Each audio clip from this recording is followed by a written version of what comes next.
Baik, suara sudah masuk ya.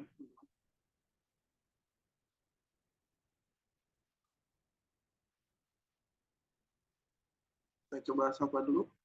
Kang Akbar sudah standby? Sudah, Kang Fawas. Bismillah. Baik, sebentar.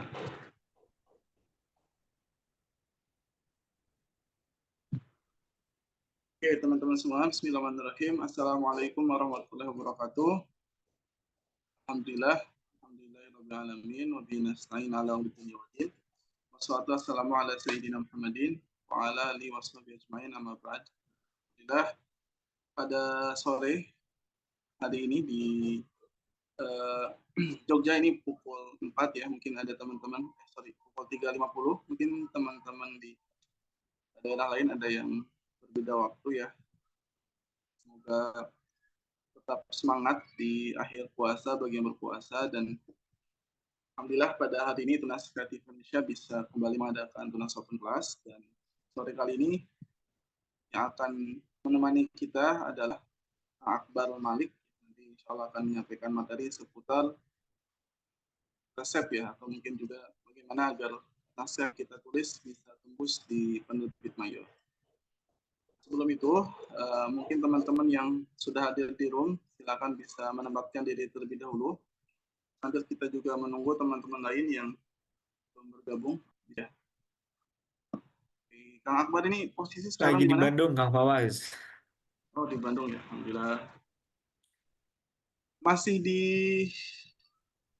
apa ini, rumah perubahan atau sudah selesai ya? Di sini sih Udah sampai. udah selesai, Kang. Oh, oke oke. Berarti ini di Bandung di rumah ya kalau nggak salah ya? Betul, Kang di rumah. Oke, alhamdulillah. Bisa berpuasa di rumah ya. Ya, Kang Fawas kok di Jogja, BTW? Iya, jadi sejak tahun lalu saya tinggal di Sleman karena ikut istri, alhamdulillah ngajar di UGM sekarang. Oh iya, Alhamdulillah. Jadi apa Nah, Kang berarti namanya, bolak-balik saya Semarang, Kang Fawas. enggak sih, memang udah pindah ke Sleman domisilinya. Oh. Studi juga, Kang udah selesai ya? Sudah alhamdulillah bulan November kemarin selesai. Jadi sejak Agustus sudah hampir jarang ke Semarang lagi sih. Alhamdulillah. Siap, Kang. Lebaran ke Tasik dong? Insya Allah ke Tasik ini, apa namanya, akhir bulan ini ke Tasik. Iya, iya. Insya Allah. Kemarin saya main ke Bandung sebenarnya, cuman nggak lama ya, Oh iya, Kang. Kemana, Kang? ke Saung di Bandung. Oh, iya, iya, iya. Ada acara di sana, terus sehari doang sih. Bandung memang lebih dingin ya ternyata ya dibanding Jogja. Oh iya, Sebelum tuh Kang. Jauh. Ya, sebelumnya saya kan dari Semarang terus pindah ke Sleman, itu rasanya dingin banget. Oh iya, Pas kemarin ke Bandung ternyata Bandung tetap lebih dingin. Ya sebenarnya kalau pas pulang ke Tasik juga di Tasik dingin sih, tapi dingin kan ya Tasik. Bandung sedingin itu juga ya kalau malam. Kalau siang ya itu.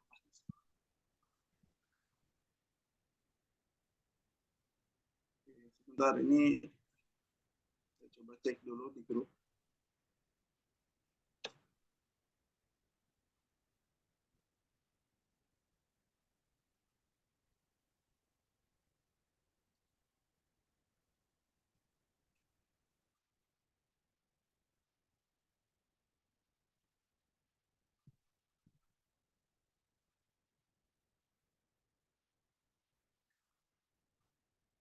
Baik, teman-teman semua, karena mungkin sudah jam 4 juga ya, keburu sore, kita akan mulai untuk materi pada sore hari ini. Sebelumnya kita mungkin awali terlebih dahulu dengan membaca lafaz basmalah. Bismillahirrahmanirrahim. Mungkin teman-teman ada yang sudah mengenal, tapi tidak ada salahnya saya ingatkan kembali, atau saya kenalkan kembali bagi yang belum. Kang Akbar Malik Adi Nugraha ya. Beliau adalah alumnus dari Fakultas Ilmu Budaya Sastra Indonesia, Undip, atau amatir sama saya, tapi beda tahun ya, beda deket sih. Saya tahun 2018 itu lulus ya, Kang Akbar masuk, jadi ya dekat lah bedanya. Terus pengalaman kerjanya sekarang, terakhir sebagai asisten riset Prof. Renal Kasali di Rumah Perubahan. Kemudian juga sempat menjadi general chef editor di Akar Rumput Strategi Consulting, dan beberapa posisi lain ya di Narasi, Detik, dan juga Katadata.id. Jadi memang pengalaman kerjanya tidak jauh dari bidang tulis-menulis ya. Nanti bisa sharing juga mungkin beberapa hal, misalkan ada kaitannya dengan materi. Pengalaman organisasi, beliau pernah menjadi ketua di Keluarga Mahasiswa Sastra Indonesia, dan juga pernah menjadi kadep ya. Dan di akhir di organisasi lain juga pernah menjadi ketua divisi kajian strategis atau Kastrat di BEM Undip tahun 2020. Kemudian pernah menulis sebuah buku yaitu berjudul Hidayah Bukan Hadiah yang diterbitkan oleh Kuanta, grup dari Gramedia ya. Kemudian menulis esai di sejumlah media online seperti Mojok, Geotimes, Kumparan, dan lain sebagainya. Kemudian juga untuk karya tulisnya bisa dilihat di link yang tertera. Penghargaannya pernah beberapa kali juara esai nasional, dan ini juara di perlombaan yang bisa dibilang prestis ya, karena diadakan oleh Fakultas Ilmu Budaya dan juga Bulan Bahasa UGM. Selain itu juga pernah menjadi juara debat bahasa nasional di Kemendikbud tahun 2020. Pengalaman pembicara juga sangat banyak ini, tapi yang di sini diringkas ya. Berarti kalau dicantumkan semua ada sekitar 60 lebih ya, 50-an komunitas dan 5 lebih universitas. Terakhir atau teranyar sebagai pembicara di TEDx Undip bulan Oktober 2022. Oh, ini bukan terakhir ya, sorry. Terakhirnya sempat 2023 ini, mungkin nanti bisa cerita. Itu sekilas mengenai Kang Akbar Malik. Bagi yang belum, materi kali ini seperti yang tertera di pamflet ya, insya Allah akan membahas mengenai sekali lagi bagaimana resep Kang Akbar menembus penerbit mayor. Mayor di sini bukan Mayor Teddy ya, viral, tapi penerbit besar begitulah kurang lebih, yang mungkin rigid atau ya bagi sebagian orang cukup sulit ya untuk menembus. Termasuk buat saya pribadi ya, dan juga mungkin buat teman-teman yang lain. Selanjutnya mungkin Kang Akbar bisa langsung dimulai penyampaian materinya, silakan. Oke, terima kasih banyak Kang Fawaz selaku owner atau CEO ya Kang ya dari Tunas Kreativa. Jadi teman-teman menarik sekali ya Tunas Kreativa, penerbitan dan juga fokus pada dunia perbukuan. Jadi relevan dengan apa yang akan kita pelajari sore kali ini. Oke teman-teman, ada jumlah barangkali 10 dan masih terus bertambah jumlah orang yang bergabung. Selamat sore teman-teman semua. Ada beberapa di antaranya yang mungkin juga saya kenal namanya. Salam kenal, nama saya Akbar. Tadi sudah diperkenalkan juga oleh Kang Fawaz, oleh Mas Fawaz, beberapa pengalaman. Dan yang mungkin tentu paling relevan dalam topik sore hari ini adalah tentang bagaimana caranya kita mengirimkan draft tulisan dan bisa menembus ke penerbit mayor gitu. Barangkali semua penulis pemula, saya juga tentu penulis pemula ya. Judulnya kan menembus penerbit mayor bagi penulis pemula gitu. Nah, semua orang yang bercita-cita pernah bercita-cita akan menjadi penulis pasti menginginkan suatu waktu karyanya diterbitkan oleh penerbit mayor. Saya yakin semua orang kalau disurvei pasti jawabannya seperti itu. Dan itu pun yang saya rasakan pada saat ingin menulis buku gitu ya. Atau bahkan saat ini pun masih berkeinginan, bercita-cita ingin menambah stok karya yang diterbitkan oleh penerbit mayor. Begitu teman-teman. Jadi sedikit cerita, 2019 saya pernah menulis buku, judulnya Hidayah Bukan Hadiah. Genre-nya inspiratif Islam, karena diterbitkan juga oleh Kuanta. Kuanta ini penerbit khusus yang menerbitkan buku-buku religi Islami yang nafasnya, nuansanya, motivasi atau inspirasi, teman-teman. Itu diterbitkan di tahun 2019. Nah, Quanta ini sebagai penerbit mayor, nanti saya akan jelaskan lebih jauh, adalah turunannya atau imprintnya istilahnya itu dari Alex Media Komputindo. Nah, Alex Media Komputindo ini turunannya dari Kompas Gramedia. Jadi Kompas Gramedia sebagai payung penerbit besar itu memayungi banyak penerbit-penerbit kecil di bawahnya. Kayak ada BIP kalau Buana Ilmu Populer kalau tidak salah kepanjangannya. Terus termasuk Alex Media Komputindo dan penerbit-penerbit lain gitu di bawah naungan Kompas Gramedia. Nah, di setiap penerbit itu ada spesifikasinya gitu ya. Ada em, ada topik khususnya. Kenapa misal Kuanta menerbitkan buku Islam, kenapa penerbit B menerbitkan biografi dan seterusnya. Gitu teman-teman.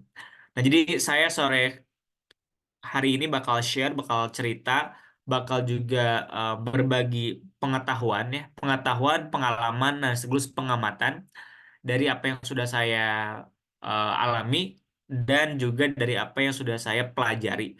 Karena saya tentu backgroundnya studinya sastra Indonesia, memang bersentuhan sedikit banyak dengan perbukuan lah.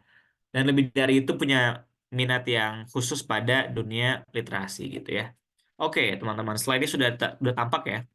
Nah, ini hal pertama yang saya ingin beritahu kepada teman-teman, bahwa dunia perbukuan itu erat sekali dengan industri, teman-teman ya. Industri.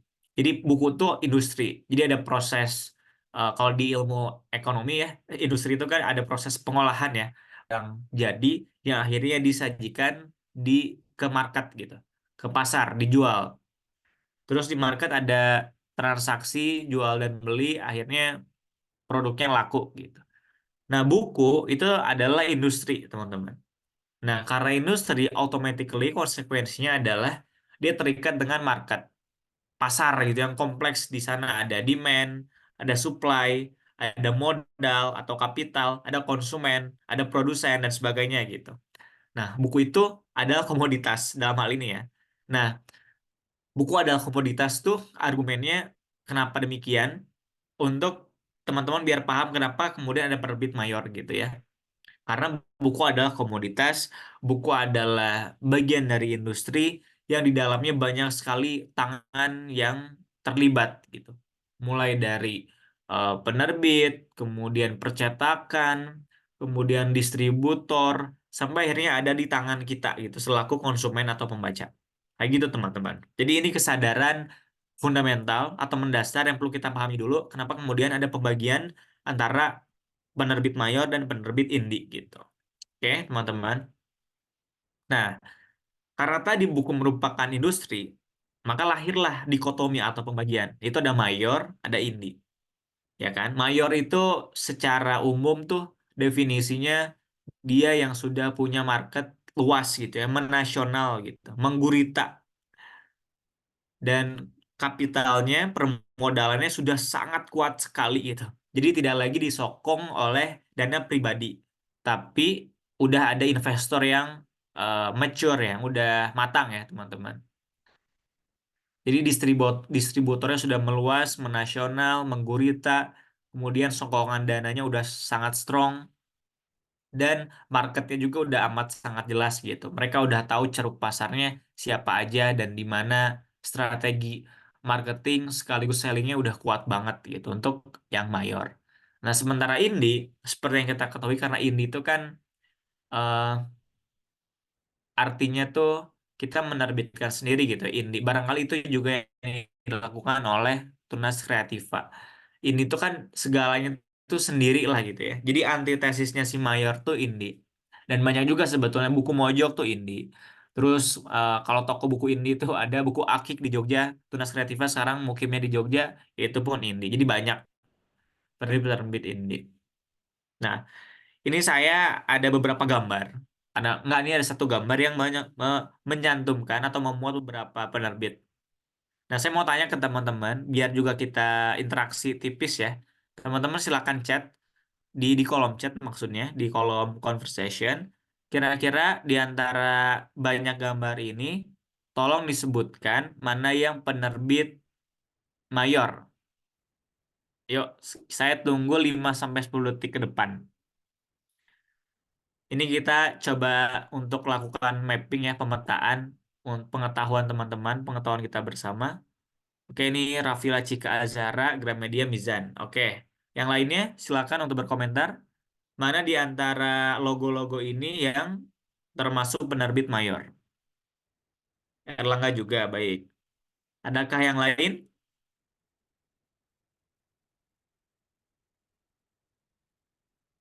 Gramedia, Mizan, BIP, Bentang. Oke, thank you Kak Naura Sabita Putri. Yang lain ada lagi? Mungkin kita tunggu 1-2 orang. Wait, wait. Naura, oke. Serambi, oke. Terima kasih Kak Rahma. Oke, cukup. Jawabannya betul semua. Dan berarti kita, kalau coba kita ambil kesimpulan, semoga Kak Rahmah, Kak Naura, dan Kak Rafila ini representatif dari seluruh peserta. Jadi ngerti dan tahu bahwa mana yang major publisher dan mana yang indie gitu ya. Dan kalau tidak salah tadi ya yang disebutkan tuh kan ada Serambi, Naura tuh masih Mizan Group kalau nggak salah. Kalau BIP dia masih Kompas Group. Bentang tuh juga kalau tidak salah masih Mizan Group. Jadi si payung besarnya itu ada Kompas Group, ada Mizan Group, dan sebagainya. Oke, makasih banyak untuk yang sudah berkomentar, Kak Rafila, Kak Rahma, dan juga Kak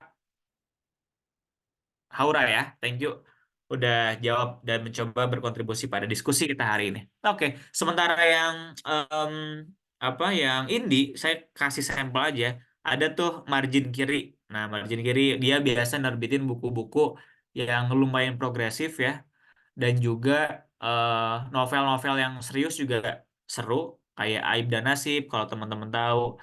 Ada juga orang-orang Utimu, itu menarik banget untuk dipelajari di margin kiri. Terus di kiri pojok bawah ada logo Mojok gitu tuh ya, buku Mojok. Itu juga sama, dia penerbit ini juga. Di sebelah kanannya Madana Publisher juga sama, penerbit indie. Di pojok kanan atas Pos itu juga sama, penerbit indie. Dan Pos ini juga punya toko buku ya di Jakarta di Pasar Santa. Terus Siramedia di sebelahnya juga penerbit indie. Jadi ada beberapa penerbit indie yang saya cantumkan. Tapi dari jawaban beberapa teman sampel tadi bisa disimpulkan teman-teman sudah paham mana yang major dan mana yang indie. Itu memudahkan tugas saya biar nggak cerita lebih jauh soal itu ya. Oke, jadi ntar kita fokus aja gimana biar masuk ke penerbit mayor. Oke teman-teman, ini yang saya rasakan ya teman-teman ya ketika menerbitkan di mayor. Keunggulannya. Keunggulannya yang pertama ada 5 yang langsung bisa teman-teman lihat dan screenshot pun nggak masalah. Boleh di-share juga di Instagram ya, mengawali apa mengawali mengakhiri saum hari ini dengan diskusi gitu dengan Tunas Kreatif. Ntar boleh di-tag saya dan juga Tunas Kreatif. Oke teman-teman, keunggulan yang pertama itu modalnya 0. Ini em, jadi sebelum saya ini saya cerita sedikit ya teman-teman. Tahun 2019 saya nerbitin buku di Kuanta tadi kan. Itu benar-benar nol modalnya. Modal secara finansial nol. Benar-benar nol. Jadi saya mengirimkan buku itu di bulan November kalau tidak salah, November atau Desember. Kemudian dikabari di bulan Januari atau Februari. Jadi rentang waktu itu 2 sampai 3 bulan. Sekali lagi ini kurang lebih ya. Saya lupa exactly-nya berapa.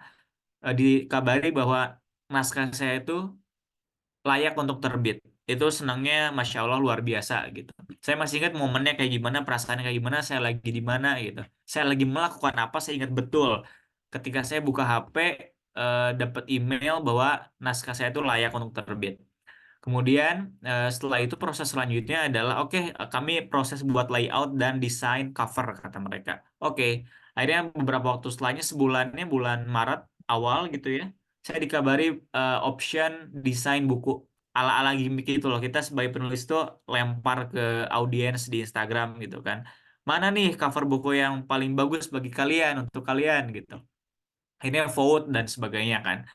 Jadi dipilihlah cover terpilih dan di Maret tanggal 26 kalau tidak salah waktu itu Maret 26 Maret 2019 buku itu tuh terbit ada di seluruh Indonesia Segramedia. Itu kan senang ya bagi penulis pemula, bagi saya gitu. Atau juga bagi kita semua yang berusaha menjadi penulis. Senang dong gitu bukunya ada di Gramedia gitu. Yang ke saya yang orang Bandung dan ketika itu sedang kuliah di Semarang, bukunya itu bisa dipegang sama orang Padang gitu atau sama orang Maluku, sama orang Banjarmasin. Kan itu suatu pencapaian di saat kita masih relatif muda. Saya waktu itu 19 tahun dan nggak ngeluarin uang sama sekali, nol gitu. Tapi karena kita bisa menasionalkan itu suatu pencapaian yang alhamdulillah ya. Itu singkat cerita. Jadi modalnya nol, tapi nah modalnya nol, kemudian saya lanjut ke poin kedua, distribusinya luas teman-teman. Karena tadi si Major ini kan punya sokongan dana yang kuat ya. Sokongan dananya kuat, juga distribusinya hebat gitu. Jadi kita effortless gitu dalam hal penjualan gitu. Dalam hal penjualan kita effortless, tapi untuk marketing kita tentu harus bantu push ya sebagai penulis gitu. Nah, distribusinya luas. Tentu tadi yang saya sampaikan, saya orang Bandung, kuliah di Semarang, tapi bukunya ada di titik-titik yang barangkali saya ke tempat sananya aja tuh belum pernah gitu. Saya ke Makassar aja tuh belum pernah, tapi bukunya ada di Makassar gitu. Dan buktinya adalah beberapa waktu setelah itu ada beberapa orang yang DM ke saya gitu, dan mereka berterima kasih atau kayak nge-review gitu, kayak fotoin buku saya terus mereka story saya orang mana, dia ngasih tahu, dia cerita di DM gitu dan nge-tag saya gitu, dan itu saya orang mana ya waktu itu, Palembang gitu, dan itu terharu gitu ya. Lagi-lagi pemula ya, amatiran biasa. Terharu gitu bukunya dibaca sama orang yang gak kita kenal, bahkan kita ke kota dianya aja pun kita belum pernah gitu ya teman-teman. Barangkali kan kayak gitu untuk menggambarkan bagaimana perasaannya bahwa di buku kita tuh terdistribusi begitu luas teman-teman. Kayak gitu. Distribusinya luas, tentu nasional. Terus selanjutnya validitas sosial. Validitas sosial tuh maksudnya artinya adalah bahwa ada efek ekor jas kalau di ilmu politik itu. Jadi ada efek secara tidak langsung ke kitanya. Jadi dari penerbitan dan penulisan buku yang diterbitkan secara masif dan luas pada jejaring toko buku senasional yang dimiliki oleh Gramedia, atau lebih jauhnya juga Togamas gitu ya, atau dulu ada Gunung Agung. Jadi kita tuh akhirnya diakui dalam tanda petik teman-teman. Kita mendapatkan pengakuan sosial dari publik bahwa kita adalah penulis yang valid gitu. Bahwa kita adalah penulis yang sahih. Bahwa kita adalah penulis yang layak diberi sematan penulis. Karena kan ya tentu tidak mudah ya, saya meyakini. Sampai sekarang pun saya masih merasa bahwa saya masih belum layak jadi penulis, tentu ya, masih jauh lah. Tapi ketika itu dengan bukunya nangkring atau nongkrong di toko buku, itu setidak-tidaknya itu menangguhkan atau menegaskan posisi kita di masyarakat, di toko buku, bahwa kita ya penulis gitu ya, secara definisi khusus penulis yang menulis buku dan bukunya dijual secara masif, kita sah gitu sebagai penulis. Maksudnya tuh gitu, validitas sosial. Dan itu penting sekali bagi saya. Atau kita yang berusaha menancapkan paku sebagai seseorang yang gemar menulis dan kemudian ingin diakui sebagai penulis, bukan ingin tapi lebih kepada bagaimana masyarakat memberikan penghargaan itu kepada kita gitu. Nah, saya merasa mendapatkan itu validitas sosialnya dan dampak secara horizontal bagi pencapaian saya. Jadi bukan vertikal ya. Ini tuh dapat dari, singkat cerita, ini aku ceritakan ulang ya, barangkali teman-teman juga sudah tahu. Bang Radit itu katanya ngobrol dengan temannya. Temannya tuh dia manajer atau seseorang yang sudah ada di posisi tinggi di perusahaan lah gitu ya, secara struktural. Terus si temannya itu bilang ke si Bang Radit, kok lu nggak, lu sebagai penulis emang apa sih serunya gitu ya, emang lu apa yang lu dapetin gitu, sementara saya em, bisa menapaki karir sebagai manajer atau direktur gitu, ada tangga yang jelas secara vertikal. Terus si Bang Radit itu bingung di situ, ya juga ya gua ngapain gitu. Dan ternyata Bang Radit menyadarkan itu juga kepada kita-kita orang yang suka nulis, bahwa karir kepenulisan itu sifatnya horizontal, teman-teman. Jadi menyamping, bukan meninggi ya, menyamping. Menyamping dan meluas gitu. Nah, si validitas sosial inilah yang berusaha saya maksudkan ke karir yang sifatnya horizontal. Nah, dari saya nulis buku, akhirnya saya seringkali diundang teman-teman ke acara-acara kepenulisan, literasi, terus lebih jauhnya lagi ngomongin bahas buku, bedah buku, terus juga organisasi, ya kan, literasi dan organisasi, literasi dan kepemimpinan, literasi dengan lingkungan. Kan literasi itu sebetulnya dia aspek yang menyentuh banyak aspek lain dalam hidup gitu, teman-teman. Nah, akhirnya itulah yang berdampak juga pada dalam tanda petik karir kecil saya lah, karir kecil saya gitu ya. Jadi diundang menjadi pembicara, berbagi pandangan dan sebagainya. Walaupun sebetulnya lebih enak sebagai pembaca daripada sebagai penulis gitu. Itu ada validitas sosial ya. Terus selanjutnya marketing masif, teman-teman. Nah, marketing masif ini masih peran dari penerbit sebagai penerbit major atau penerbit mayor. Marketingnya masif, jadi kita kasarnya mungkin kita ongkang kaki aja tuh marketing jalan gitu. Walaupun tentu tidak boleh seperti itu ya. Penulis juga harus terlibat berkontribusi dalam upaya marketing buku gitu. Itu penting banget itu, dan itu juga dilakukan oleh penulis-penulis besar gitu, Raditya Dika atau siapa lagi yang lebih populer di Lestari. Banyak orang marketingnya masif menggunakan personal branding yang dipunyai oleh si penulis. Kayak gitu. Terus yang terakhir, validitas kualitas. Nah, karena penerbit mayor ini mereka punya tim editorial yang ketat, ya tentu dong, ya kan, mereka nggak mau tricky dong ya. Ketika mereka menerbitkan, pasti ada potensi nggak laku gitu, besar sekali gitu. Dan mereka makanya mengurasi buku sangat sangat sangat sangat ketat gitu. Makanya itu mereka mencoba menerbitkan buku di indie gitu ya, atau berusaha nerbitin sendiri, self publishing gitu. Karena si mayor ini eh, ketat banget gitu pengurasian atau penseleksiannya gitu. Nah, makanya ketika kita sudah berhasil menembus penerbit mayor secara tidak langsung, kita kan udah valid tuh kualitas naskah kita. Seenggak-enggak itu paling minimal lah. Soal bagus atau enggak itu debatable dan itu diskusi yang berbeda. Tapi kita tuju yang kita tembus itu kan berarti udah layak dong bahwa buku ini tuh terbit ada di toko buku konvensional dan diperjualbelikan secara dipertanggungjawabkan gitu. Kayak gitu, teman-teman. Jadi keunggulannya menerbitkan penerbit mayor adalah 5 poin ini. Dari segi finansial nol gitu ya. Terus dari segi sosial kita dapat pengakuan, dalam tanda petik dapat validitas. Dari situ teruji jelas valid gitu karena melalui jaring editorial yang ketat. Terus dari segi marketing juga udah automatically dilakukan oleh penerbit gitu.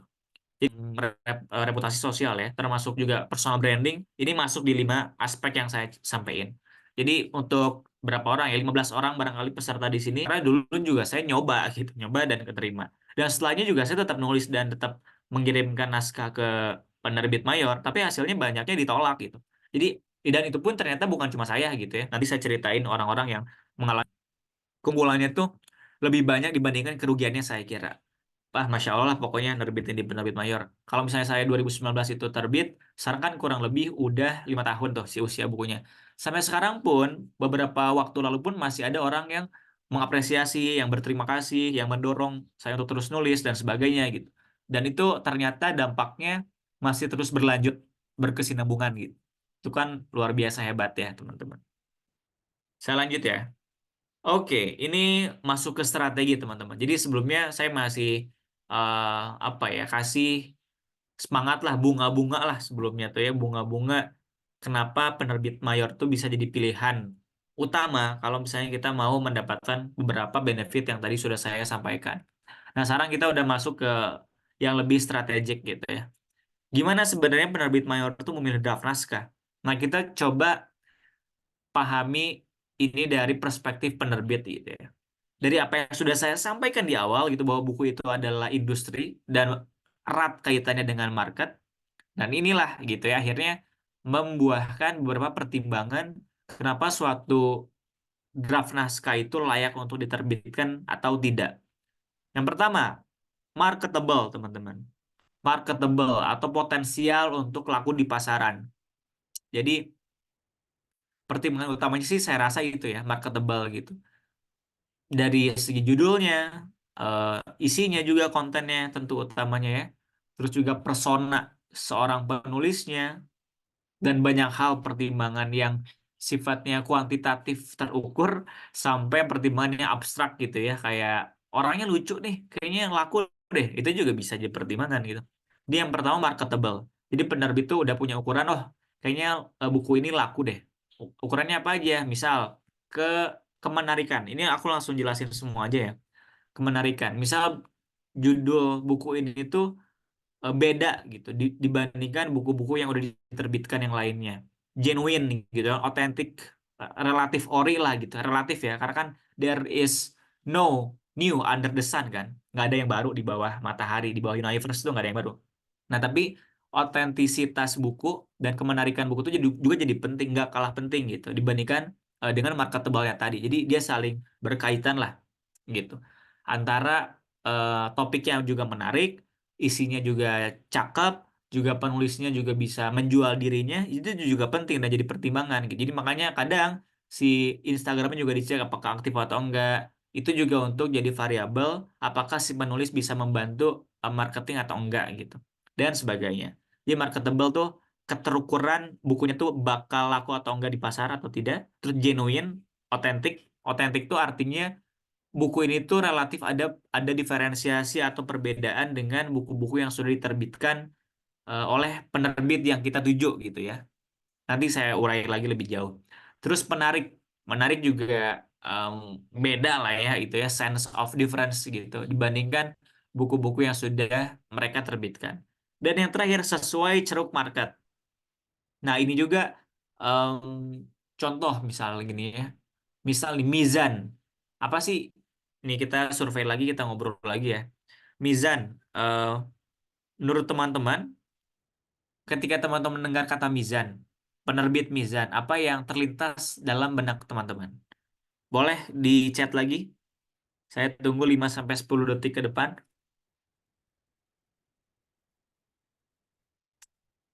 Buku agama. Oke, good. Yang lain?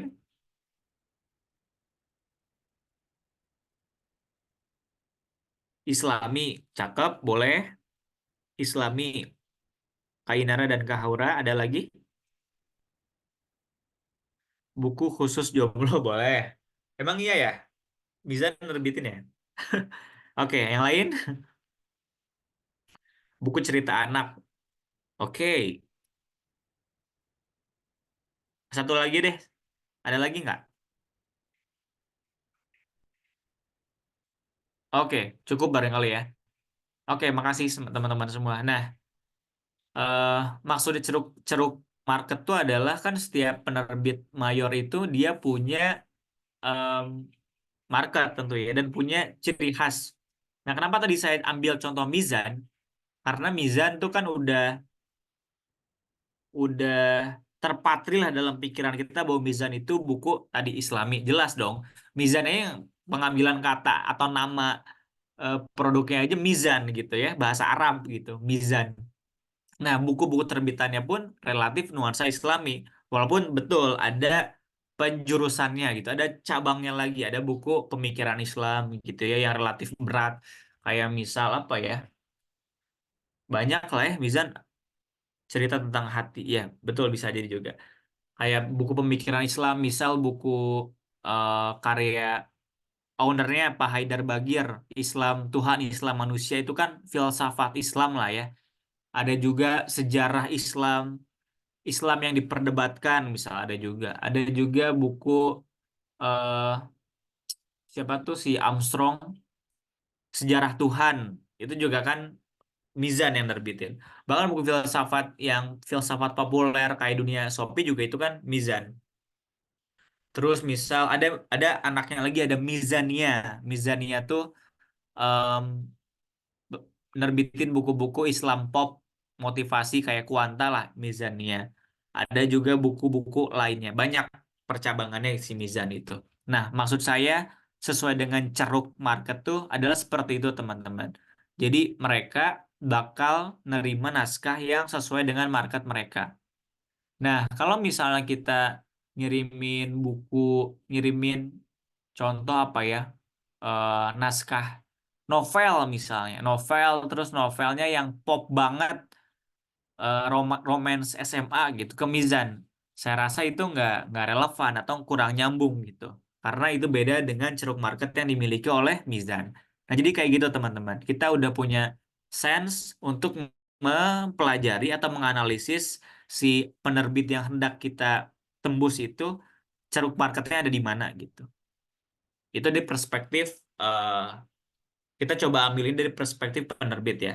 Selain kita dari perspektif penulis, kita coba buat naskah yang relatif genuine, terus menarik, juga marketable. Kayak gitu teman-teman. Oke, saya next lagi.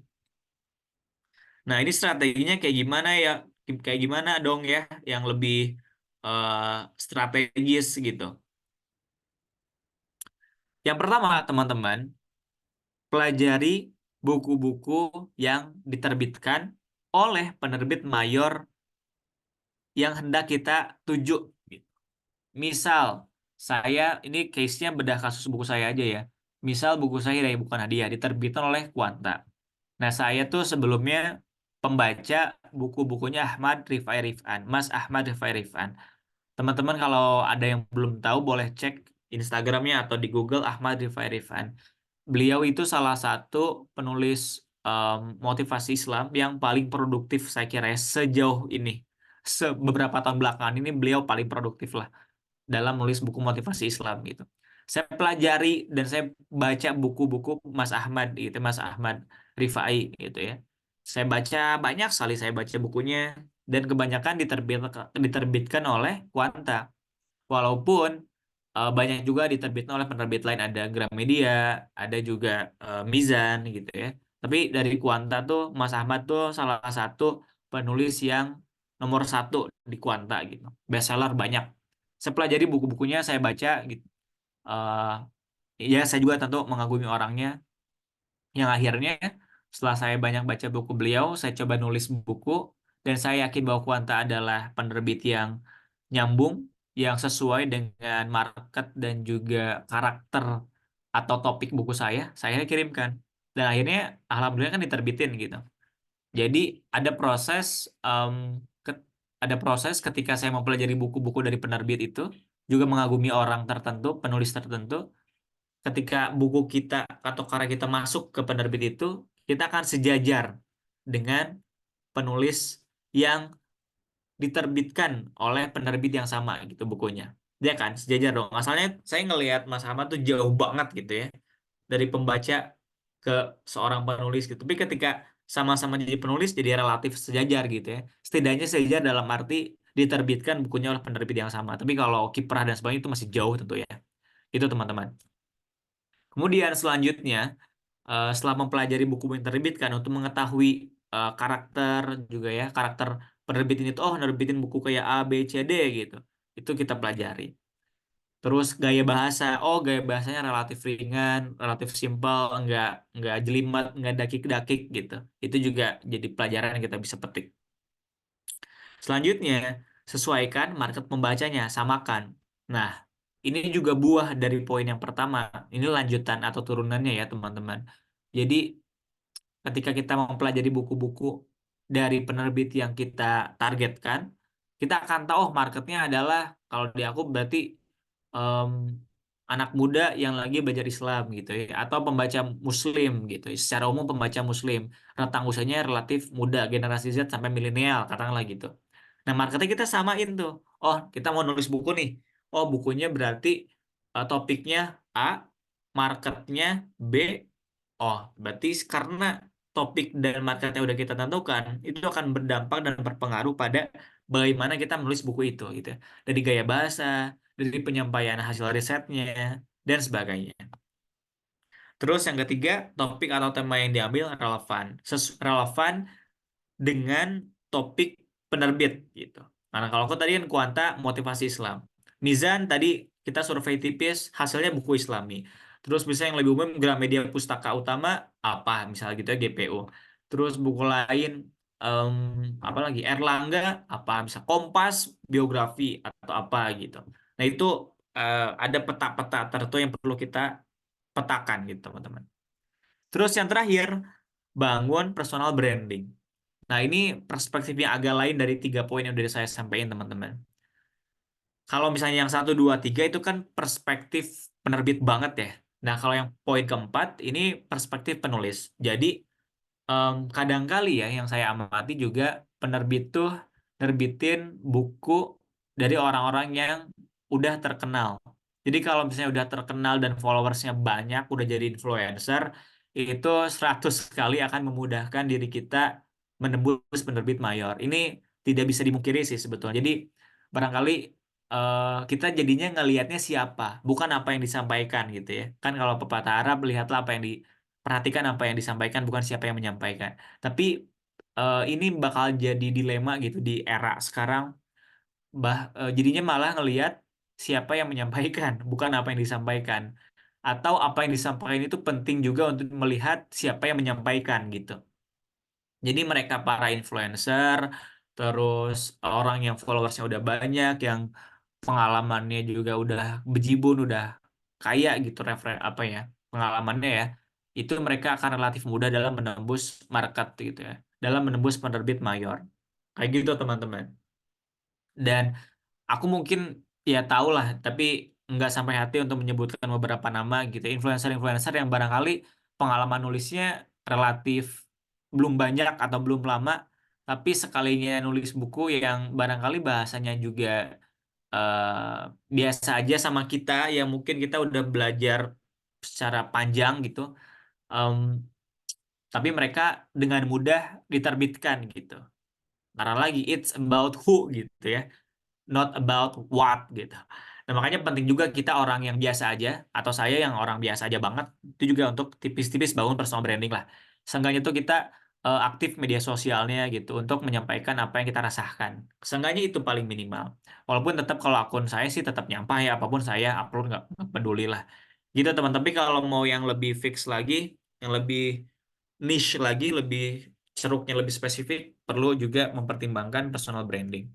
Oke ya teman-teman, bisa dipahami ya insya Allah ya. Nanti juga ada em, sesi tanya jawab ya oleh Kang Fawaz. Oke, saya next lagi. Nah, ini ada ungkapan. Ini lebih sarang tips lagi nulisnya kayak gimana ya teman-teman ya. Ini ada ungkapan dari Kunto Wijoyo. Kalau tadi kan kita udah bahas pemetaan mayoran ini itu seperti apa, kemudian strategi menembusnya kayak gimana dari perspektif penulis dan juga perspektif penerbit.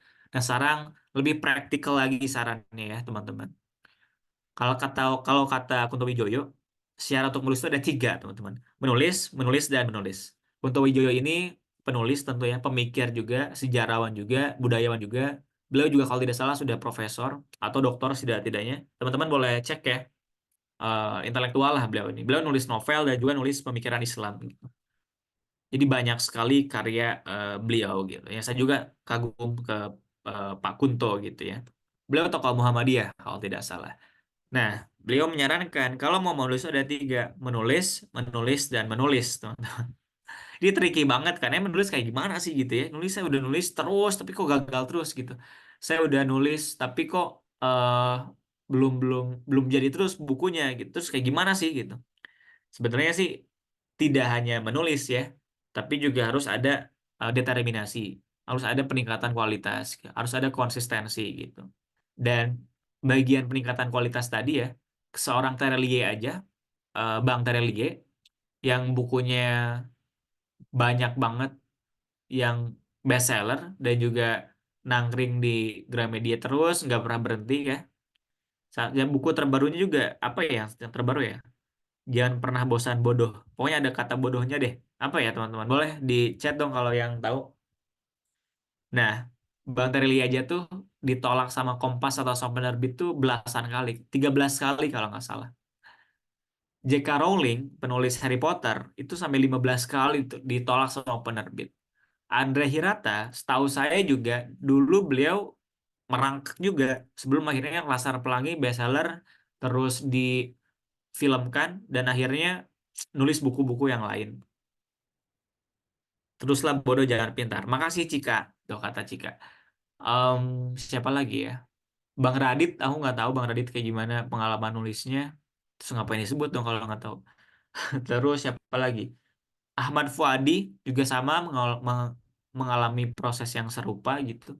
Jadi orang-orang yang hebat yang saat ini kita saksikan namanya bertengger di toko buku, di toko bukunya juga papan atas lagi ya, di papan atas juga mereka yang teratas gitu. itu adalah orang-orang yang lahir dari kerja keras yang tiada berujung, kerja keras yang berkepanjangan dan sulitnya minta ampun gitu. Kalau misalnya mereka nyerah ya kayaknya nggak akan terbit tuh bukunya kan. Nyerah di percobaan ke-8 gitu ya. Bang Tere tadi katakanlah 13 kali gagal, dia nyerah di percobaan ke-8. Nggak akan ada tuh karya-karya apa matahari, bumi, bulan dan karya-karya yang lain. Itu kan itu apa ya, arti persistensi tuh di situ gitu. Persistence tuh gitu arti terus aja gitu. Yang kita tuh juga nggak tahu si pangkal atau akhirnya tuh di mana gitu. Dan itu pun sedang saya lakukan sekarang gitu. Barangkali juga teman-teman kita semua lagi ada pada proses itu gitu. Ya teman-teman ya. Jadi gagal tuh barangkali biasa gitu ya. Kalau saya sih sekarang udah ada pada fase mengakrabi kegagalan gitu, mengakrabi penolakan gitu. Banyak sekali penolakan tapi ya sudah biasa saja gitu ya. Nah, ini kita strong dan berusaha untuk meningkatkan kualitas teman-teman. Kayak gitu. Nah, ini ada quotes dari Malcolm Gladwell. Dia penulis hebat juga di bidang pengembangan diri ya. Ada bukunya Blink, terus bukunya apa lagi? Bukunya dari Malcolm Gladwell. Dia juga nulis Habits juga kalau tidak salah. Jadi banyak buku-buku pengembangan diri si Malcolm ini nulis. Nah, dia bilang katanya untuk menjadi master atau ahli dalam hal apapun itu tuh butuh 10.000 jam, ya kan? 10.000 jam untuk jadi berpengalaman, untuk kemudian ahli, untuk kemudian kita jadi master. Masternya master gitu. Nah, saya mau tanya lagi nih, interaksi lagi ya teman-teman. Teman-teman cukup mengaktifkan em, apa apa nih raise hand gitu ya. Kalau teman-teman setuju, kalau enggak berarti diem aja.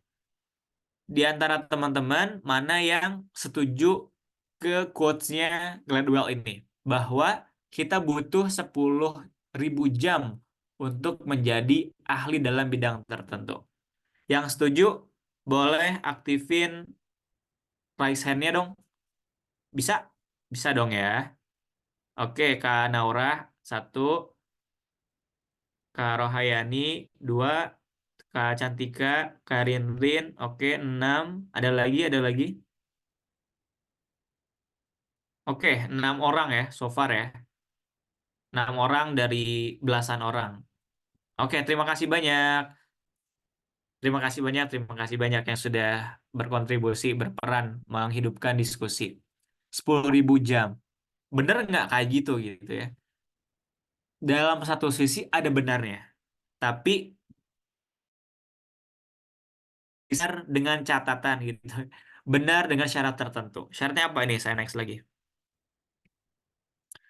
Nah, ini tuh AS Laksana tuh nulis ya. AS Laksana tuh beliau lulusan Ilmu Komunikasi UGM. Beliau penulis hebat dan saya suka banget penulisannya, karyanya. Dia nulis cerpen dan juga nulis esai. Kalau saya pribadi suka esainya gitu. Boleh di googling aja AS Laksana bagi teman-teman yang belum tahu ya. Tapi kalau yang udah tahu alhamdulillah. Jadi AS Laksana tuh pernah nulis di Berita Tagar dulu. Dulu tuh ada media Berita Tagar, tapi sekarang udah berubah namanya bukan Berita Tagar. Nah, dulu tuh penulis-penulis bagus tuh nulis di situ. Salah satunya AS Laksana. Mereka punya kolomnya sendiri. Nah, AS Laksana ini kalau di ini tuh artikel ya.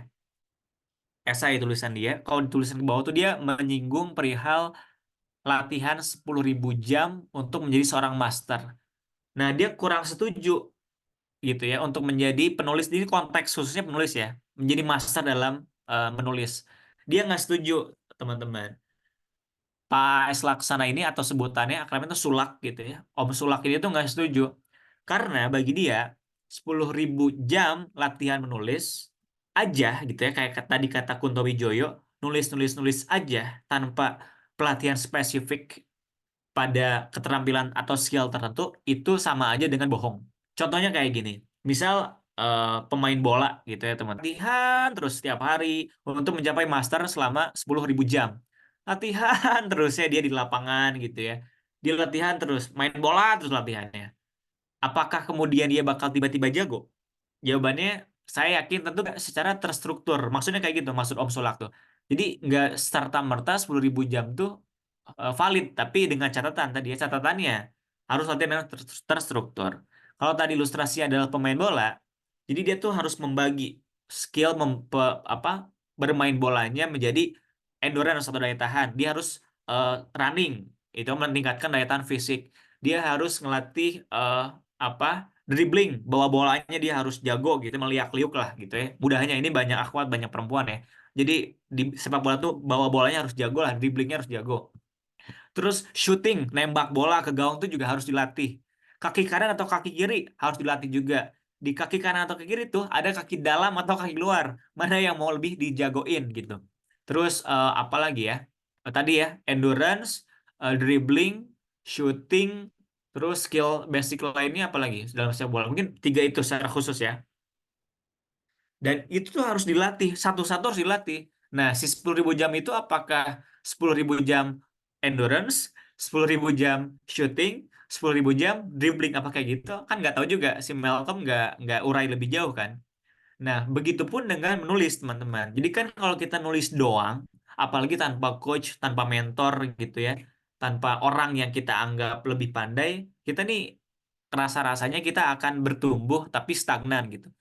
Kayaknya kita tentu bakal bakal skillnya bakal meningkat, tapi nggak akan signifikan gitu. Improvementnya bakal gitu-gitu aja, teman-teman.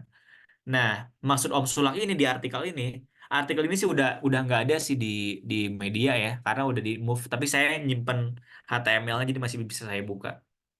Nah, Om Sulak ini bilang, jadi untuk jadi penulis hebat tuh perlu juga melatih gimana nulis kalimat yang bagus, kalimat yang baik, strukturnya kayak gimana. Gimana caranya menggambarkan suatu keadaan menjadi tulisan yang bisa tergambar, tervisualisasi oleh pembaca ketika pembaca membaca tulisan kita. Jadi misalnya kita lagi nulis keadaan mau buka puasa, terus kita mencium bebauan atau aroma kolak yang begitu semriwing gitu ya. Nah, itu kan keadaan yang sulit untuk digambarkan kan sebetulnya, yang cuma bisa dirasakan. Tapi ketika kita menuliskan itu, ketika kita baca, kita jadi terbius juga, oh, kolak tuh baunya harum, pisang, potongan kolang-kaling, potongan ubi yang dipotong dadu, yang ada pada kolak itu, transfer imajinasi itu kan susah ya teman-teman ya. Abstrak tuh kan. Nah, Om Sulak tuh ngajarin juga biar bisa mudah tervisualisasi kepada pembaca. Itu tingkatan belum bisa sampai situ, masih belajar. Dan Om Sulak juga dia buka latihan kepenulisan juga, tulisan. Dan kita ngumpulin tugasnya. Teman-teman bisa cari di Instagram AS Laksana Writing kalau tidak salah, atau AS Laksana cari aja gampang, atau kalau susah cari aja di followingku AS Laksana. Beliau juga buka kelas penulisan. Aku belum pernah ikutan, tapi eh, ada niat gitu karena beliau hebat sekali dan relatif murah murah harganya dibandingkan penulis-penulis lain. Penulis-penulis lain juga buka kelas kan, tapi harganya macam-macam dan mungkin ada mahal ya. Maksud aku tuh ini orang-orang yang udah jadi penulis master ya, kayak di Lestari juga buka kelas, Raditya Dika juga sempat buka kelas. Terus kalau saya pernahnya ikut dulu eh, kelas opini di Tempo Institute, saya pernah ikutan ratusan ribu. Mbak Kalis Maria sih. Terus saya pernah ikut juga kelasnya Mas Iqbal nulis di Mojo Kumparan, Detik dan sebagainya. Nulis buku juga Mas Iqbal Aji Daryono.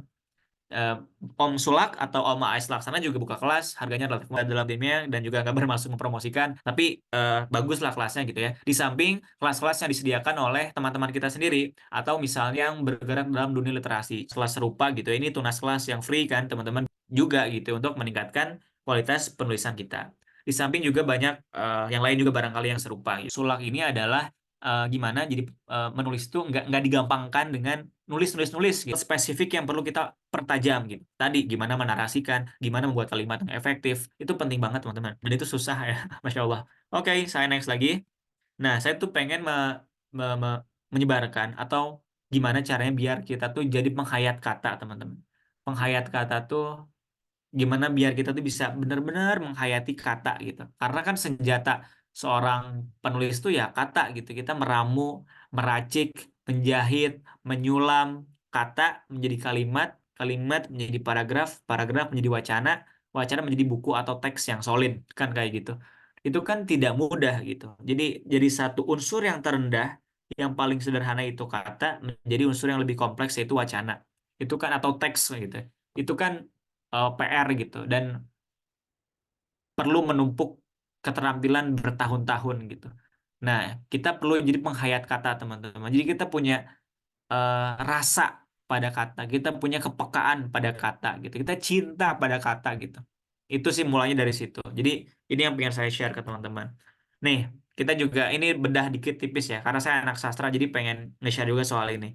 Bisa teman-teman baca deh, tapi saya juga bacakan. Saya dibesarkan oleh bahasa Indonesia yang pintar dan lucu, walau kadang rumit dan membingungkan.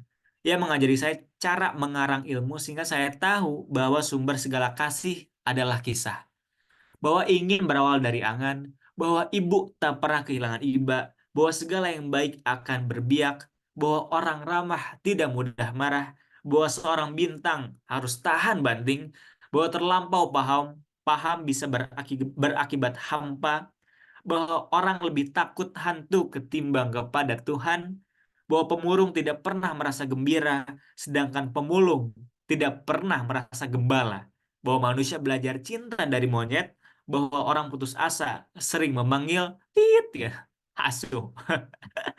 Dan ini keren banget nggak?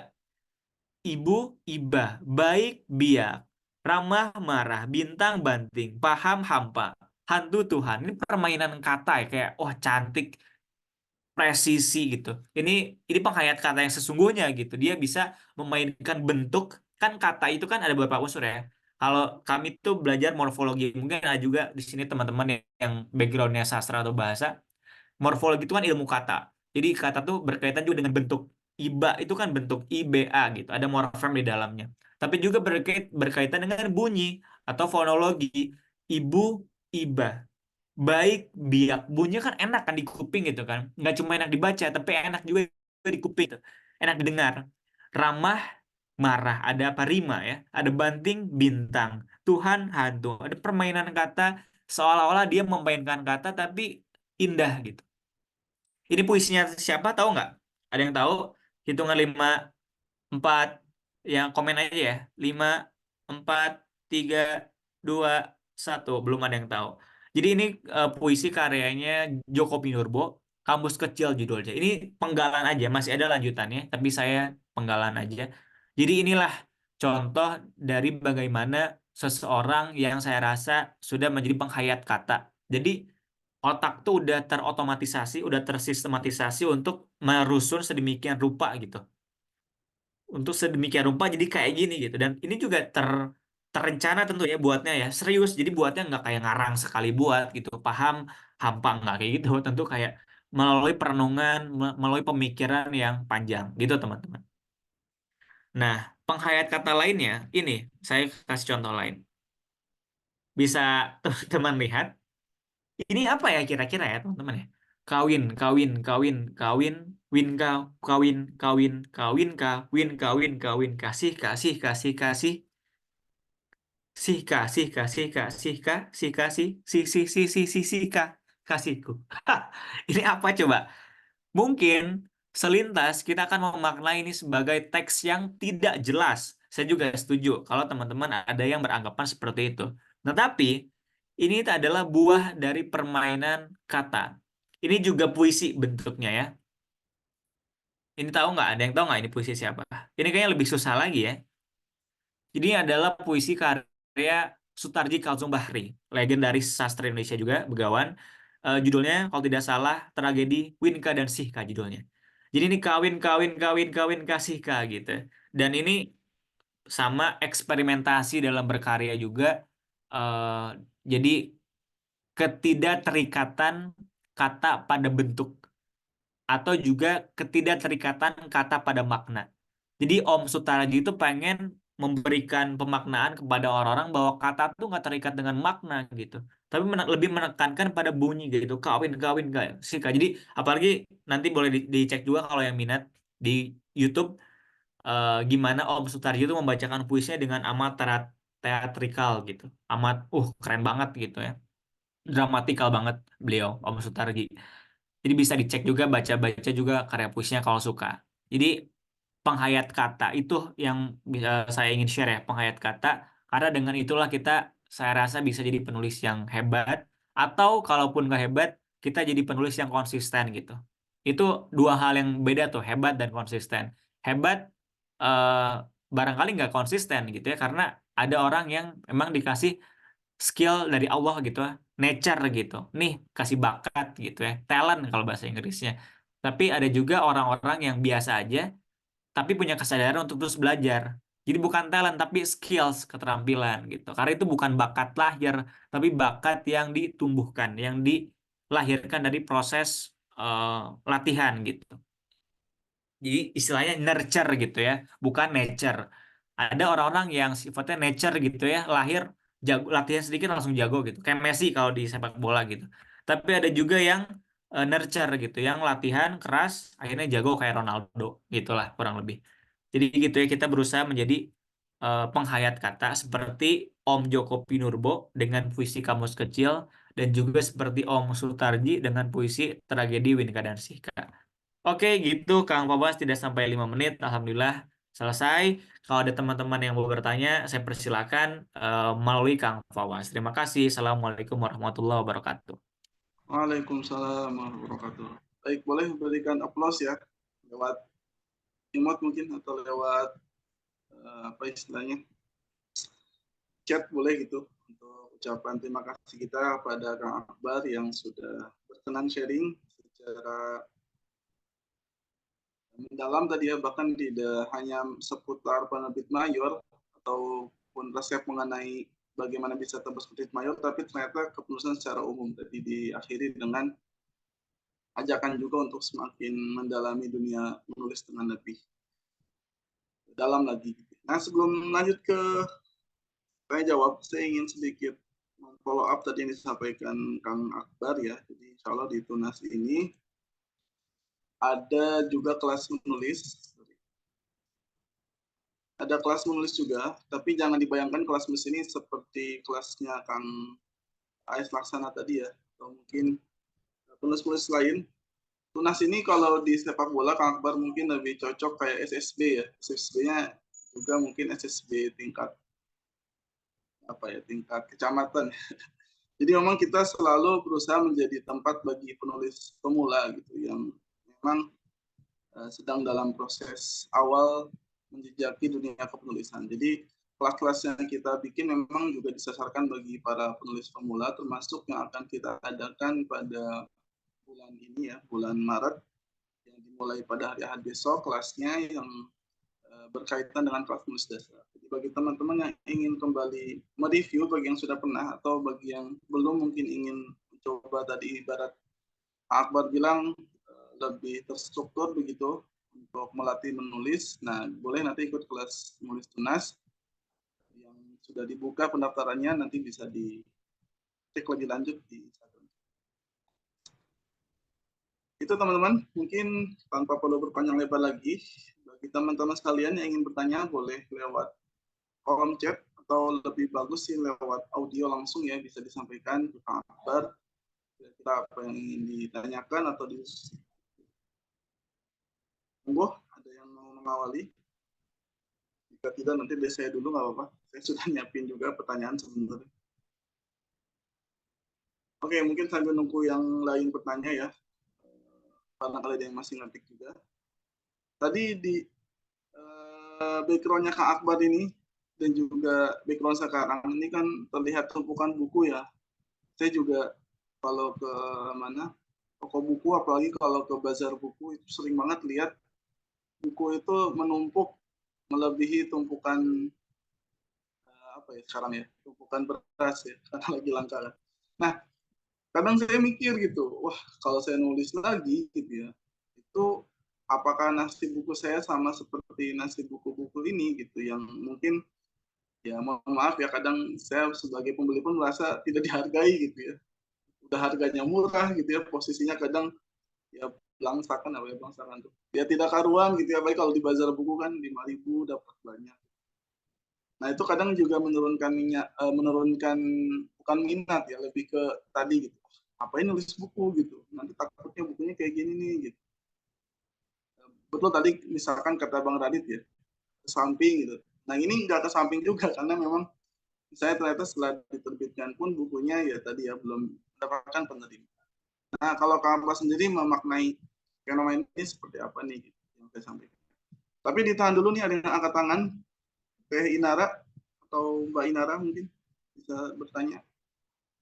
Barangkali bisa menyambung nanti jawabannya. Monggo, Kak Inara. Baik, sebelumnya terima kasih Kak atas kesempatan bertanyanya. Sebelumnya saya mohon maaf nggak bisa on cam karena device-nya kurang mendukung. Baik, untuk Kak Akbar, saya ingin mengajukan sebuah pertanyaan.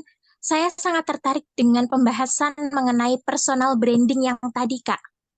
Nah, nih menurut pandangan kakak nih, kita sebagai penulis pemula tentunya kita dengan menulis sebuah tulisan kita juga berproses nih kak untuk membranding melalui karya perdana kita nih kak.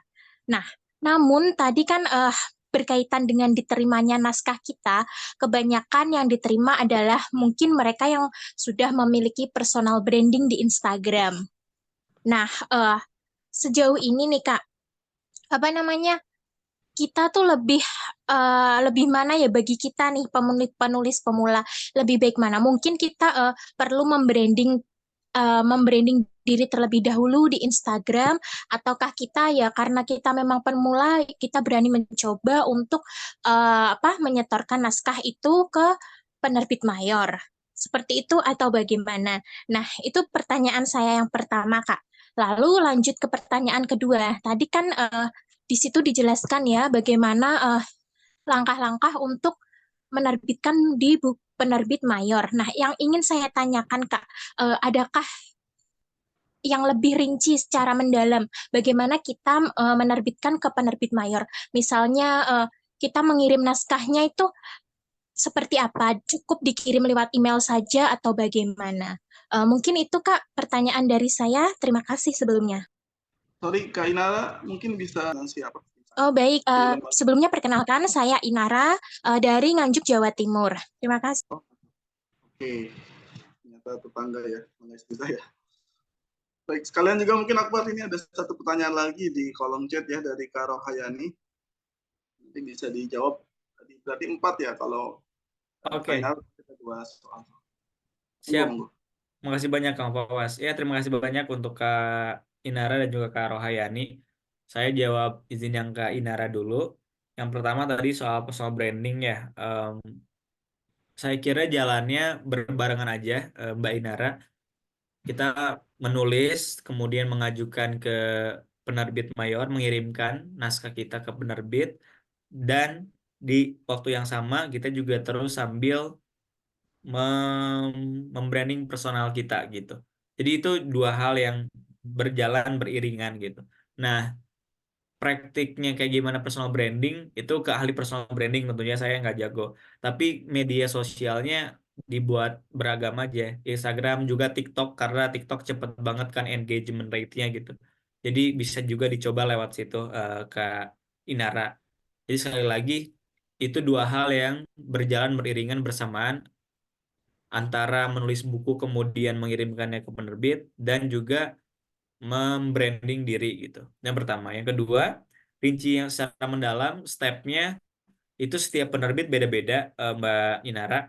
Tapi itu informasi yang aksesibel untuk kita dapatkan di website mereka gitu. Di Mizan cari aja Mizan, terus ntar biasanya ada um, dash bagian kirim naskah gitu. Ntar stepnya ada di situ lengkap. Misal ada standarnya minimal berapa halaman, terus pakai font apa, spasi berapa, dan sebagainya gitu. Terus biasanya mereka juga mencantumkan berapa lama mereka akan mengabarkan konfirmasi diterbitkan atau tidak gitu. Biasanya 2-3 bulan dan sebagainya. Itu ada di sana dikirimkan soft file email atau ada juga barangkali yang kirimkan hard file ke eh, alamat tertentu gitu ada juga tapi sekarang sih secara umum saya baca perhatikan soft file kirimnya gitu ya PDF atau Word gitu ya ke email mereka jadi itu bisa dipelajari di website website penerbit yang hendak kita tuju gitu ya Mizan dan sebagainya semoga menjawab ya Mbak Inara. Oke kemudian Kak Rohayani kalau tesis itu kan dari em, apa penelitian ilmiah ya. Setahu saya yang biasanya menerbitkan hasil dari dari penulisan ilmiah itu penerbit obor. Nanti Kak Rohayani cek ya penerbit obor. Tapi obor tuh seringnya juga penelitian soshum nih gitu. Kayak sosiologi, politik, geopolitik, dan sebagainya gitu ya. Filsafat, sejarah gitu. Boleh dicek penerbit obor. Kalau enggak, em, coba juga cek penerbit Komunitas Bambu, Kobam, Komunitas Bambu. Itu punyanya ada sejarawan namanya JJ Rizal ya dari UI.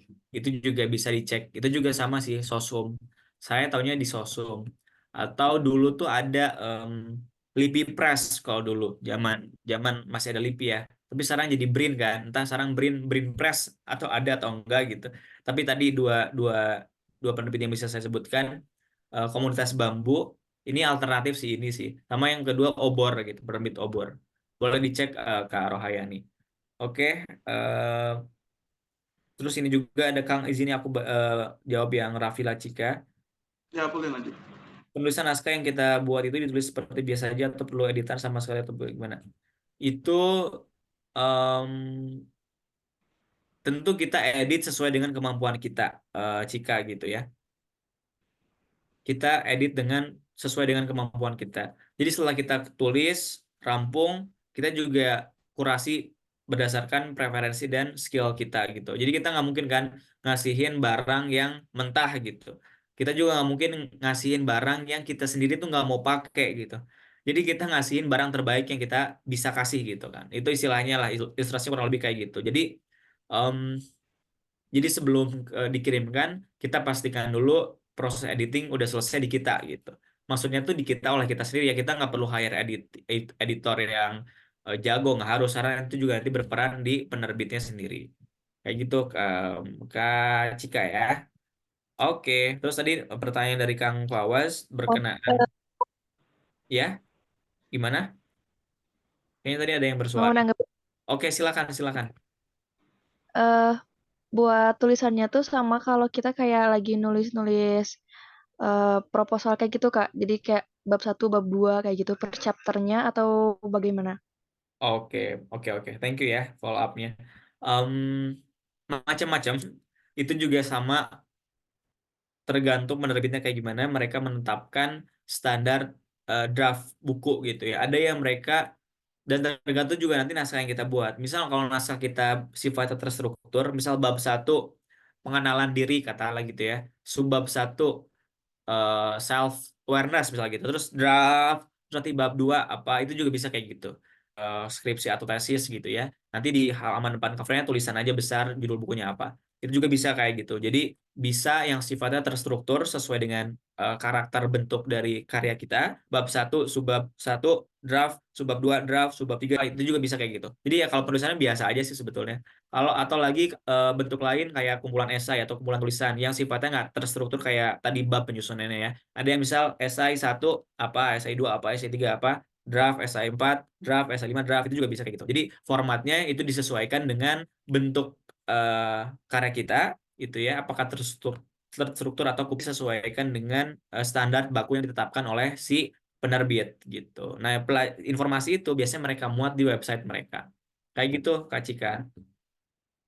Semoga terjawab. Ya, Karena cukup, dia. Kak. Oke, selanjutnya Kang Fawas, bagaimana memaknai itu?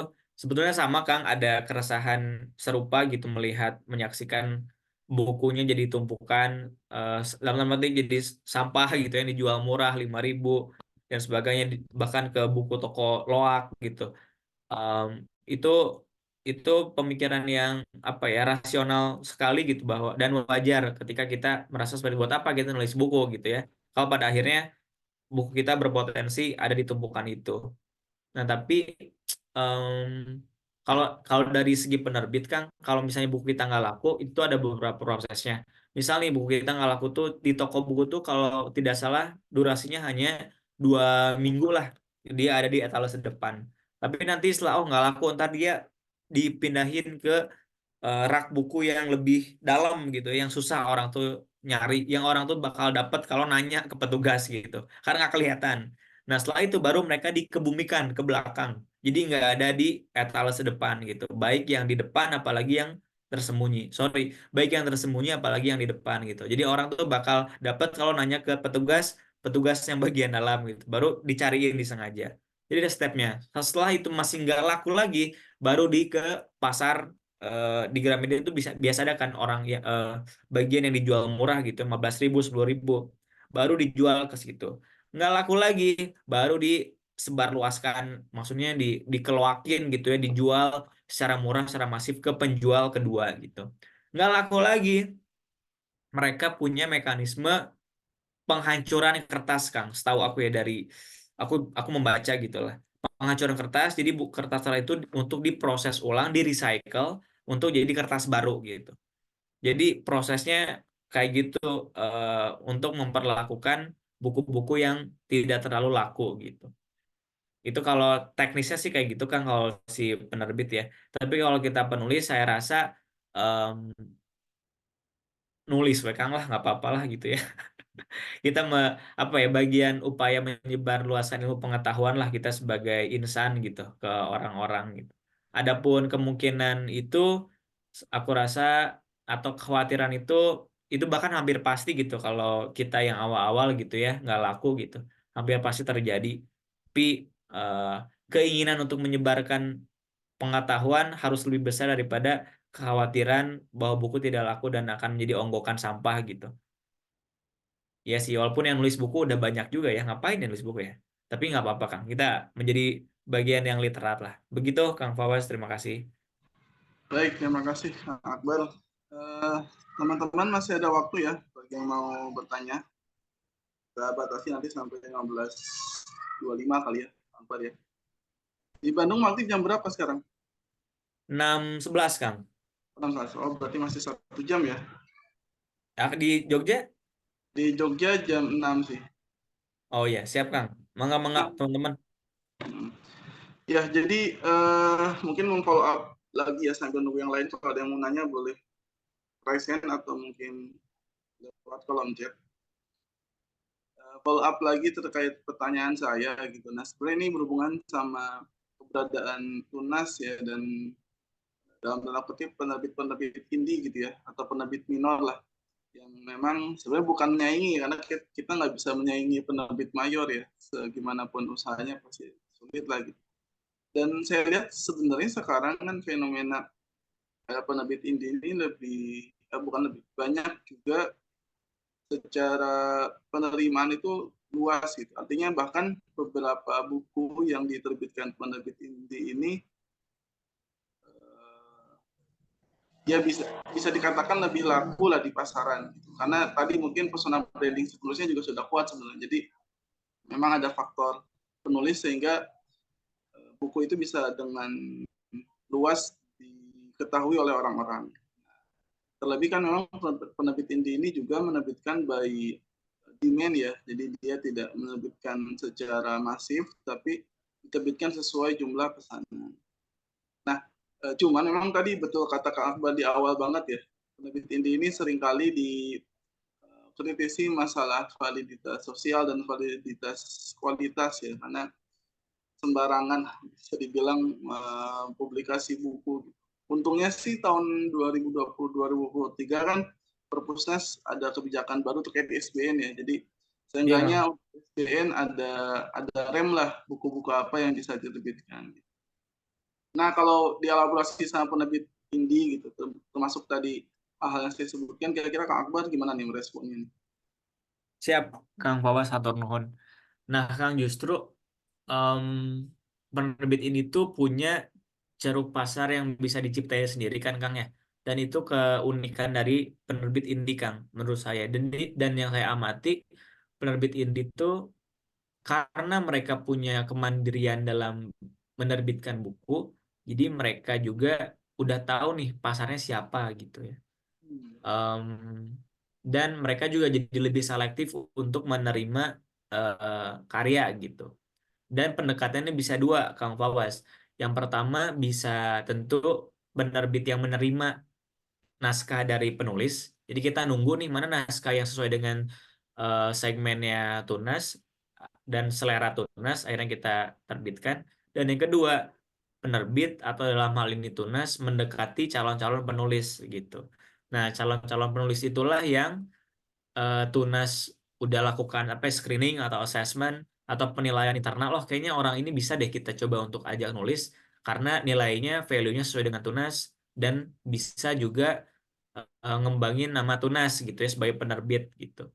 Misalnya Tunas mau nerbitin buku siapa gitu, terus Tunas approach ke orang tersebut, mau nggak bukunya saya terbitin, Tunas terbitin gitu. Jadi itu bisa jadi win-win solution bagi kedua pihak gitu kan, bagi si penulisnya naskahnya diterbitkan, bagi penerbit juga nama penerbitannya bisa lebih tinggi karena bantuan dari penulis, reputasi penulis gitu.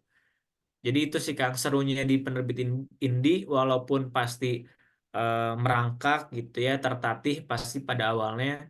Ya saya juga dengar cerita dari orang kayak gitu, tapi ada kemandirian dalam menentukan naskah mana yang terbit gitu. Dan itu yang bisa dieksperimenkan sendiri gitu.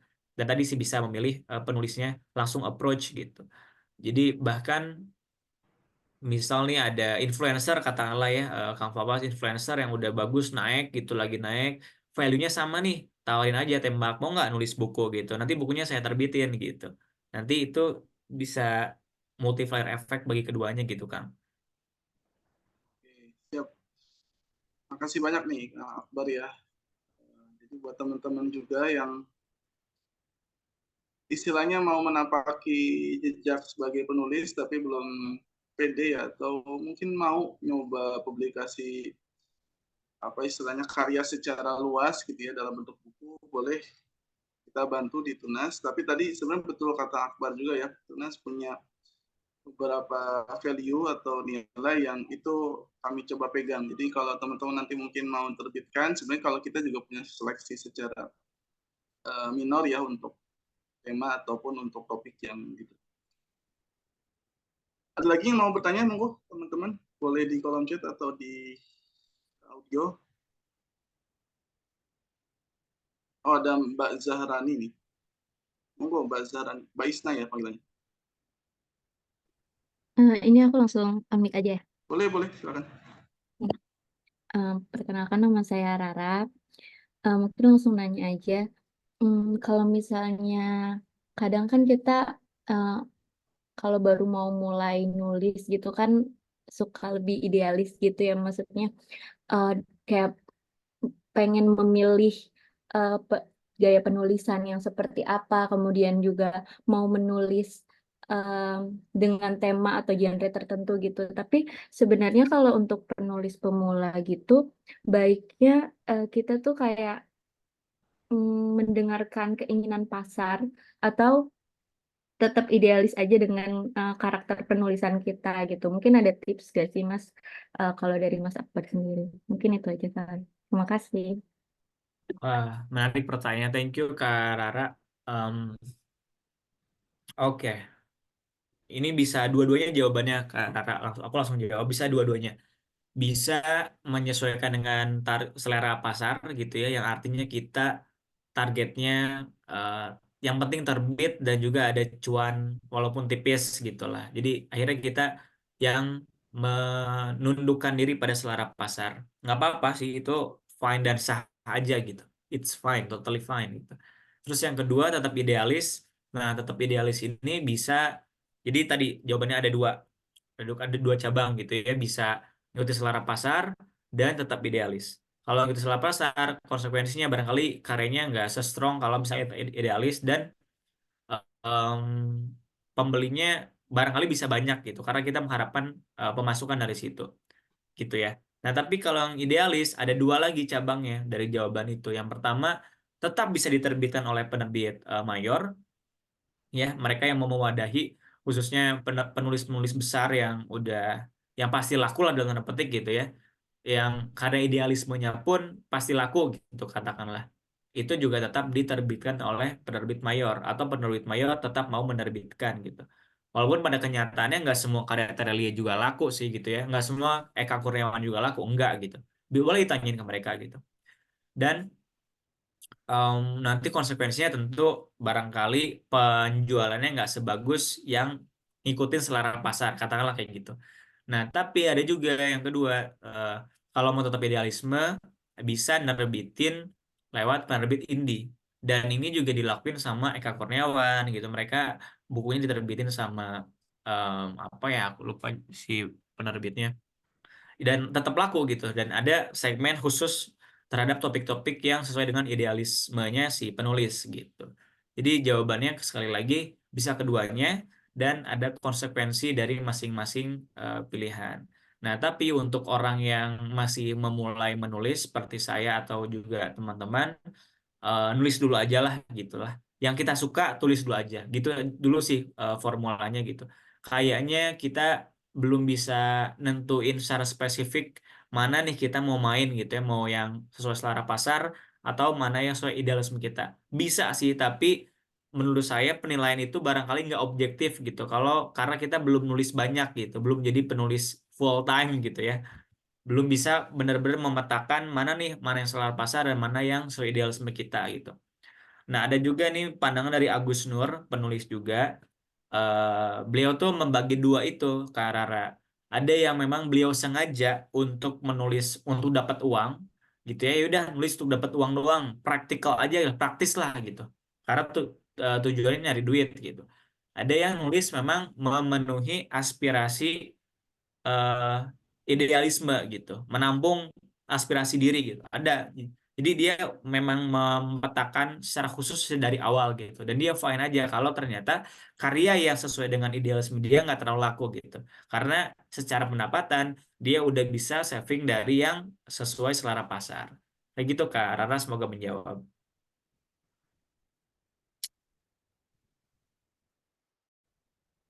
Oke, kelihatannya sudah menjawab ya. Karena sudah belum memberikan respon lagi. Mungkin sudah hampir berakhir, Kang Akbar. Bisa memberikan closing statement barangkali terkait materi hari ini atau hal lain yang berkaitan dengan materi seputar kemudian juga boleh. Satu lagi mungkin kalau saya boleh nitip di akhir bisa disampaikan korelasi antara momentum ya mungkin juga dengan apa istilahnya apa yang perlu kita tulis gitu. Kadang gimana sih kita bisa menemukan momentum yang tepat untuk mempublikasikan tulisan, termasuk tadi ya apply-nya ke penerbit mayor. Monggo Kang Akbar. Oke. Mungkin udah cukup jelas ya teman-teman dari apa yang sudah saya sampaikan. Semoga bisa dicoba, diterapkan. Terus pada praktiknya sih nulis itu kan lebih pada bagaimana kita merutinkan gitu ya soal kebiasaan, soal ketelatenan gitu. Soal konsistensi itu lebih perlu kita latih dibandingkan kita sharing kayak gini. Sharing gini juga penting, tapi lebih penting juga nulis terus nanti baru coaching gitu. Makanya kenapa Tunas Kreatif hadir ya nggak Kang? Jadi teman-teman selepas ini bisa coba juga follow Tunas Kreativa untuk pelajari kelas-kelasnya gitu. Sama juga bisa sharing lebih jauh sama saya kalau misalnya dirasa berkenan dan perlu gitu ya. Instagram saya di Instagram Tunas Kreativa juga @akbarmalikan. Jadi kita bisa berkorespondensi, bisa saling sharing ilmu dan pengetahuan. Terima kasih banyak Kang Fawas dan Tunas Kreativa dan juga teman-teman yang sudah meluangkan waktunya di sore hari ini. Bentar lagi buka puasa ya, setengah jam lagi lah kurang lebih. Selamat buka teman-teman. Terima kasih. Assalamualaikum warahmatullahi wabarakatuh. Waalaikumsalam warahmatullahi wabarakatuh. Baik, terima kasih Kang Akbar. Sekali lagi boleh kita berikan apresiasi ya, mungkin tepuk tangan atau boleh dalam bentuk doa juga karena kan sama manusia, sama muslim kita saling mendoakan ya yang terbaik bagi satu sama lain. Dan juga bagi teman-teman semua, saya ucapkan terima kasih telah hadir sampai akhir acara kali ini. Tentu ini bukan acara terakhir Tunas ya, maksudnya acara terakhir untuk sore hari ini dan semoga kita nanti bisa bertemu lagi dalam kondisi yang lebih baik. Siapa tahu hari ini yang sharing ini Kak Akbar, besok-besok yang sharing salah satu peserta di sini ya, bisa Kak Rara, Kak Inara tadi yang bertanya atau yang lain yang hadir karena berhasil ya capai targetnya dalam konteks kali ini adalah untuk tembus di penerbit mayor. Kalau ada salah, saya sebagai atau mewakili penyelenggara meminta maaf atas segala kesalahan dan kekurangan. Kita akhiri dengan berdoa. Dan untuk yang muslim, mari kita bersama-sama membaca lafaz hamdalah. Alhamdulillahirrahmanirrahim. Sampai berjumpa di lain waktu. Assalamualaikum warahmatullahi wabarakatuh. Wabarakatuh. Makasih Kang. Assalamualaikum. Terima Waalaikumsalam. kasih kakak semuanya.